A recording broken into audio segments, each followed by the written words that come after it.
سنت میں سے ایک عقیدہ توسل اور استمداد کا بھی ہے، یعنی اللہ کے سوا کسی اور سے مدد چاہنا، اللہ کے سوا کسی اور سے مدد مانگنے سے متعلق عقیدہ کیا ہونا چاہیے؟ عقیدہ یہ ہونا چاہیے کہ اللہ رب العالمین مالک و مختار ہے، حقیقی طور پر سب چیزوں کا وہی مالک ہے۔ جب تک اللہ نہ چاہے ایک ذرہ بھی ادھر سے ادھر اور ادھر سے ادھر نہیں ہو سکتا۔ ہاں، اللہ رب العالمین نے اپنی عطا سے، اپنی طرف سے دی ہوئی طاقت سے دوسرے کسی بھی شخص کو، اپنے کسی نبی کو، اپنے مقرب بندوں کو یعنی اولیاء صالحین کو، اسی طرح فرشتوں کو اللہ نے طاقتیں عطا فرمائی ہیں۔ ہمارا عقیدہ اہل سنت کا، اور اس پر قرآن اور حدیث سے باقاعدہ ہمارے پاس دلائل موجود ہیں، علماء نے پوری کتابیں لکھی ہیں اس پر۔ تو اللہ رب العالمین کی عطا سے رب تعالیٰ کو حقیقی مالک و مختار مانتے ہوئے، اور ان کے پاس جو طاقتیں ہیں ان کو عطائی مانتے ہوئے، اگر کسی کا نظریہ یہ، عقیدہ یہ، تو یہ بالکل ٹھیک اور قرآن اور حدیث کے بالکل موافق ہے۔ جی ہاں، قرآن مجید فرقان حمید نحمدہ ونصلی علی رسولہ الکریم، الحمدللہ رب العالمین، والصلاة والسلام علیک یا سید المرسلین۔ اللہ تبارک و تعالی نے ہمیں قرآن مجید میں ہمارا نام، اسلام کو جو فالو کرتے ہیں ان کا نام مسلم رکھا، ہوا سمکم المسلمین، اور فرقہ بنانا اسلام میں حرام کیا گیا ہے، منع کیا ہے، ممانعت آئی ہے۔ بعد میں اس ٹاپک پہ چلوں گا۔ تو اور مسلم شریف کی حدیث میں دو ثابت ہوتا ہے، اہل سنت، اہل بدعت، اہل سنت اور اہل بدعت۔ اب ہر کوئی یہ دعویٰ کرتا ہے کہ ہم اہل سنت ہیں۔ اہل سنت وہی ہے جو قرآن، سنت اور خلفائے راشدین کی سنت پر چل رہا ہے۔ ہر آدمی اپنا جائزہ لے۔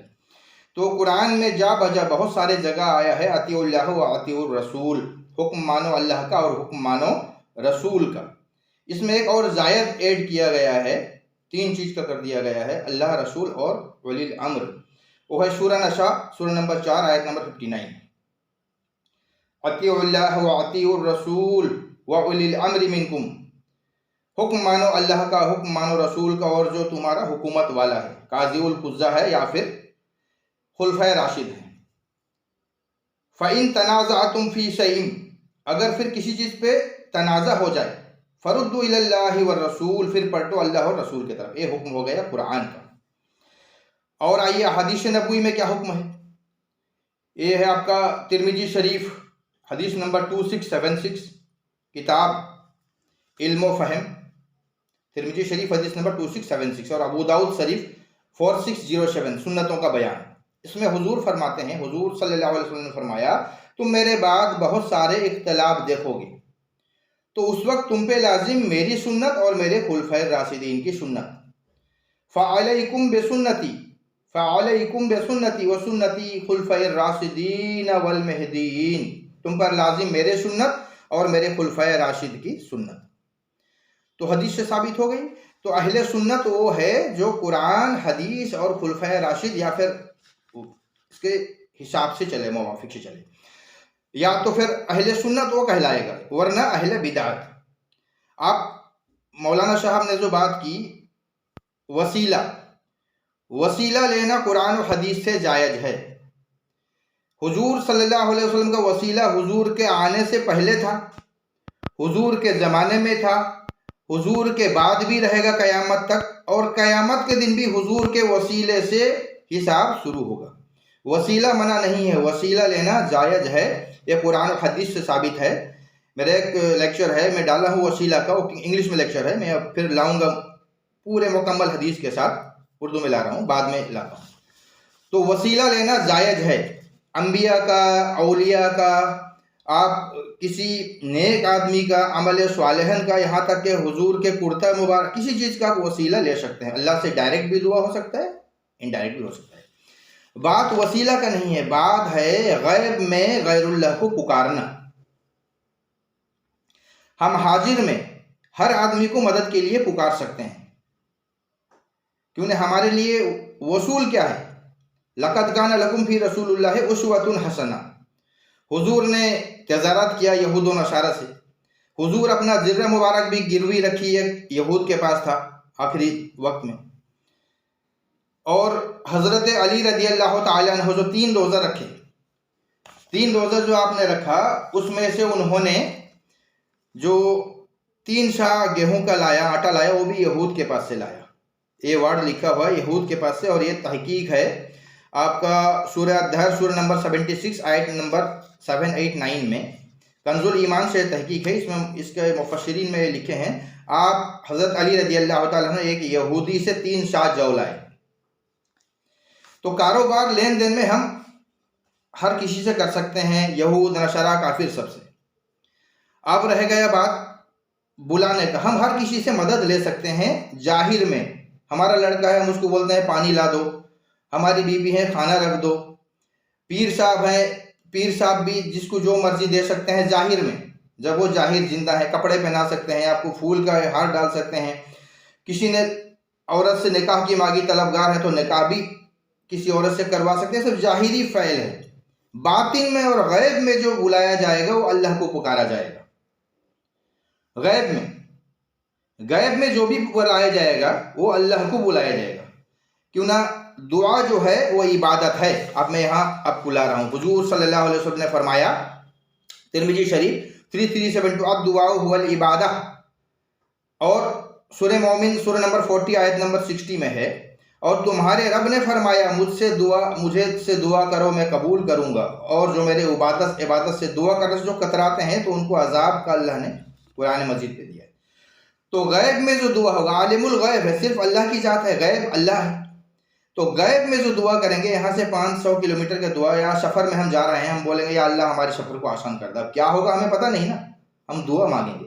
دعا میں وسیلہ آپ کسی کا لے سکتے ہو، لیکن دعا جو پکارا جاتا ہے وہ صرف اللہ ہی کو پکارا جائے گا، کیونکہ دعا عبادت ہے، اور عبادت اس میں، اور کنز الایمان میں بھی یہی ہے۔ اس تفسیر میں آپ لکھیں اسی آیت کی، سورہ مومن سورہ نمبر 40 آیت نمبر 60، اور قرآن کریم میں دعا بمانی عبادت بہت جگہ ہے، دعا عبادت کا مغز ہے، اور دوسری جگہ بھی بتایا گیا ہے، سورہ نشرح علم نشرح لک، سورہ نصر، فَإِذَا فَرَغْتَ فَانْصَبْ وَإِلَىٰ رَبِّكَ فَارْغَب، جب تم نماز سے فارغ ہو جاؤ تو دعا میں محنت کرو۔ تو دعا جو مانگا جائے گا، اسٹینڈرڈ کا وصول ہے، ہم اللہم سے شروع ہوتا ہے، یا اللہ، اللہم کا مطلب اے اللہ، اے میرے رب، یا ربنا شروع ہوتا ہے، اے رب۔ دعا ہم سیدھا اللہ کو ہی پکاریں گے اور کسی کو نہیں۔ ہاں وسیلہ ہم لے سکتے ہیں دعا میں، یا اللہ ان کے صدقے، حضور کے صدقے، لیکن پکارا جائے گا صرف اللہ کو ہی پکارا جائے گا۔ تو دعا میں بات ایسا ہوتا ہے، ہم دعا اللہ سے کرتے ہیں، عموماً شرک خفی کہاں ہوتا ہے؟ ہم دعا اللہ سے کرتے ہیں، اللہم، یا اللہ میں ہماری تندرستی عطا فرما دے، گھر میں خیر و برکت، ہم اللہم سے شروع کرتے ہیں، یا اللہ جب موت آئے تو نزا کا وقت۔ اب ایک کرتے کرتے ہم بیچ میں پھر اولیاء کرام کو لے آتے ہیں۔ دعا صرف اللہ سے، اولیاء کرام اپنے جگہ پہ ہیں، انبیاء کرام اپنے جگہ پہ ہیں، ان کو اولیاء کرام کے صدقے میں اللہ 70,000 کو بغیر حساب جنت لے کے جائے گا، ہر 1000 پہ 70,000، وہ اپنے جگہ پہ ہیں۔ لیکن جب ہم دعا کریں گے تو صرف اللہ کو ہی کریں گے۔ اب اللہم دعا کرتے کرتے بیچ میں پھر درود غوثیہ، بہت سارے امام کو میں نے دیکھے پڑھتے ہیں، امداد کن از بندگم آزاد کن، در دین و دنیا سعد کن، یا غوث اعظم دستگیر، میں ہمہ محتاج تو حاجت روا، المدد یا غوث اعظم سیدہ، مشکلات بے عدد دارائم ما المدد یا غوث اعظم پیر من۔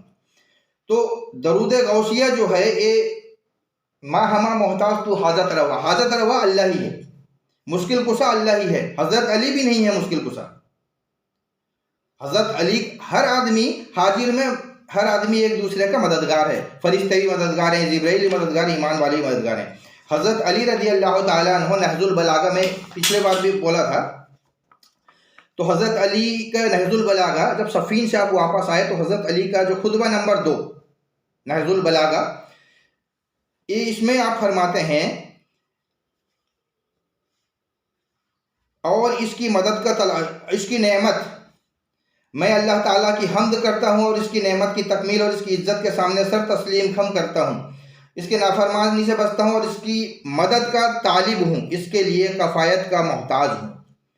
تو مشکل کشا بھی اصل میں اللہ کا ذات ہے۔ ہم دعا میں حضرت علی کو نہیں بلا سکتے، کسی کو نہیں بلا سکتے، اللہم سے شروع ہوتا ہے، تو یہاں شرک خفی یہاں ہو رہی ہے۔ اولیاء کرام کا اپنا مقام ہے، اپنا مرتبہ ہے، لیکن جب دعا ہم کریں تو دعا میں صرف اللہ ہی کیوں پکاریں، اور جب آپ ان کے وسیلے سے آپ دعا، کسی وسیلہ کہیں منع نہیں ہے، وسیلہ الگ چیز ہے اور ظاہر میں مدد کرنا الگ چیز ہے۔ آپ آ جائیے حضور صلی اللہ علیہ وسلم، جب دعا حضور صلی اللہ علیہ وسلم، ہم تو حضور کے طریقے پہ چلیں گے، لقد کان لکم فی رسول اللہ اسوۃ حسنہ، یہ ترمذی شریف کی حدیث ہے 3524۔ جب آپ کو سخت تکلیف ہوتی تھی تو حضور صلی اللہ علیہ وسلم یہ دعا پڑھتے تھے، یا حی یا قیوم برحمتک استغیث، اے ہمیشہ زندہ رہنے والے رب، تیری رحمت کے وسیلے سے تیری مدد چاہتا ہوں، یہ حضور بول رہے تھے۔ اور حضرت ابراہیم علیہ السلام جب آگ میں ڈالے گئے، اب جب لاسٹ مومنٹ آ گیا، اب کچھ ہے ہی نہیں، اب کود پڑے بے خطر، بے خوف و قدر، آپ کا آخری کلمہ یہی تھا، حسبنا اللہ و نعم الوکیل، میرے لیے اللہ ہی کافی ہے، مددگار کام بنانے والا۔ تو حضور یہ دعا پڑھتے تھے، یا حی یا قیوم برحمتک استغیث، اے ہمیشہ زندہ رہنے والے رب، تیرے وسیلے سے تیرے مدد کا طلبگار ہوں۔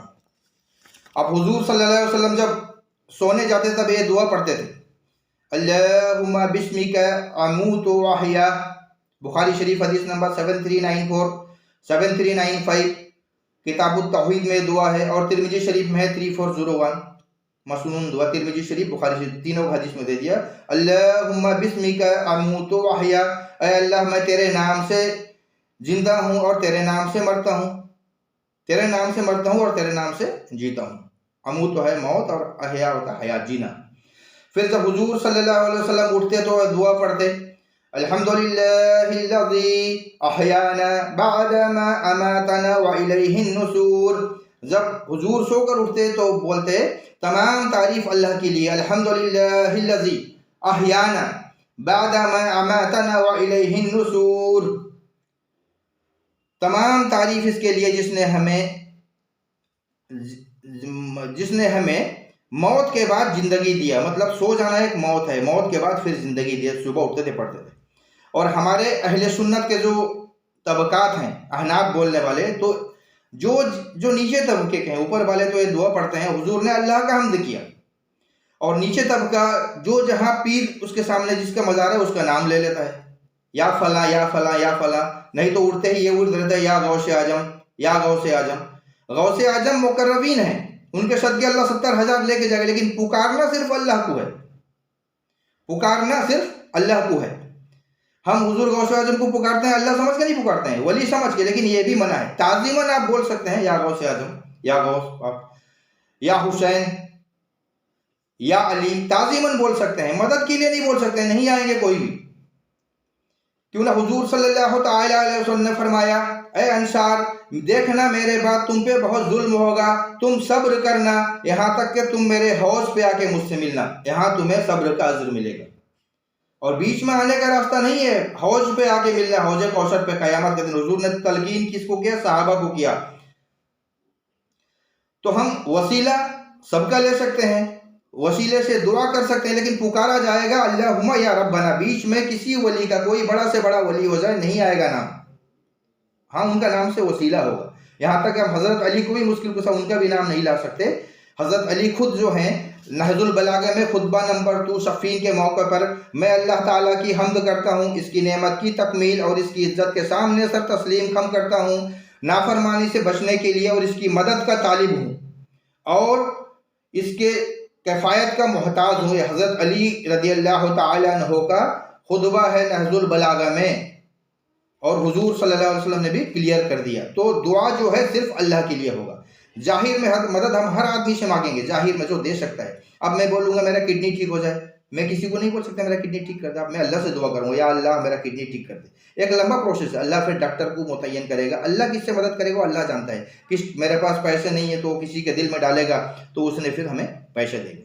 اللہ کے حکم کے بنا کچھ نہیں ہوتا، یہ سب ظاہری میں، باطن میں نہیں۔ باطن میں اللہ تعالی ہی عالم الغیب اللہ ہے، اللہ کی ذات ہے۔ غیب کا بات جو بتائیں گے ہم اللہ سے روئیں گے، اللہ سے گڑ گڑائیں گے۔ یہی ہمیں حضور نے تعلیم دی، یہی حضرت علی رضی اللہ تعالیٰ عنہ نے تعلیم دی، یہی ساری نے تعلیم دی۔ ہم تعظیماً یا رسول اللہ یا علی یا حسین یا غوث تعظیماً بول سکتے ہیں، مدد کے لیے نہیں بول سکتے، مدد کے لیے صرف اللہم سے بول سکتے ہیں، کیوں نہ یہ غیب کی مدد ہے، غیب کا مالک اللہ ہے، اور غیب کا پوسٹ کو ہم نہیں لائیں گے، غیب کا پوسٹ کو ہم کسی کو بھی نہیں دیں گے، غیب کا پوسٹ جو ہے ہم کسی کو بھی نہیں دیں گے، کیوں نہ قرآن ارشاد فرما رہا ہے سورہ بقرہ سورہ نمبر 2 آیت نمبر 165،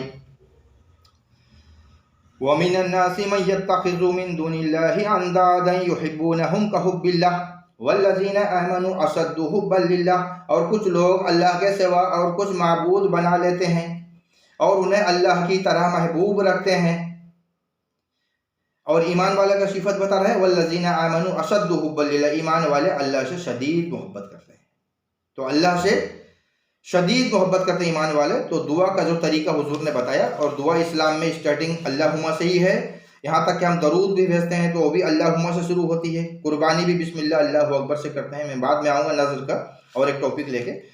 تو ظاہر میں ہم ہر کسی سے مدد مانگ سکتے ہیں، منع نہیں ہے، باطن میں غیب میں دعا میں یہ صرف اللہ کو ہی پکارا جائے گا، اللہ کی ذات کو ہی پکارا جائے گا، اور اللہ تعالی ہمیں، ورنہ یہ شرک خفی ہے، شرک خفی ہے۔ اللہ تعالی ہمیں کہنے سننے سے زیادہ عمل کی توفیق عطا فرمائے، اور جو کچھ خطا ہوئی اللہ اسے معاف کرے۔ استغفر اللہ ربی من کل ذنب و اتوب الیہ۔